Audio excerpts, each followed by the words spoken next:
terreno no Parque São Cristóvão. A rua já crescendo. O Coelba já está instalando poste. Já tem telefone e internet instalado na rua. Pela Oi.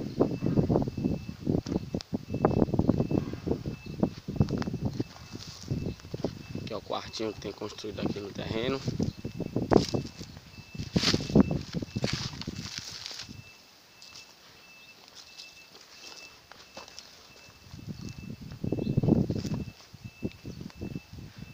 Independente da Coelba colocar energia ou não, já tem energia.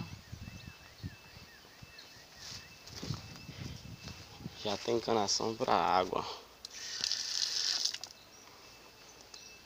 O terreno começa no início da rua.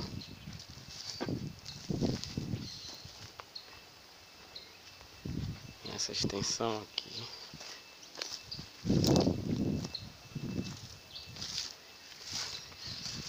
Cerca ok. De ambos os lados. Cercado.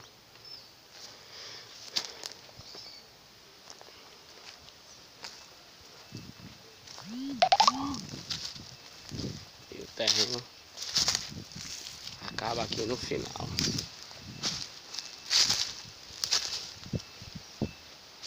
O final do terreno é isso aqui. Extensão da rua.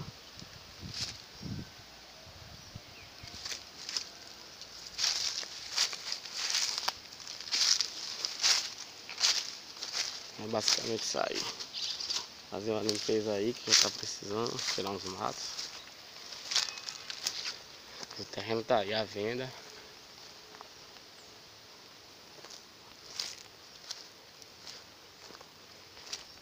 O pessoal do lado aí construindo. Já tem gente morando.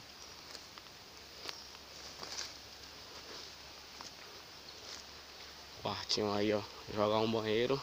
Já dá pra sobreviver. Poste, ó. De frente à casa. E é isso aí. Vai chamar no zap.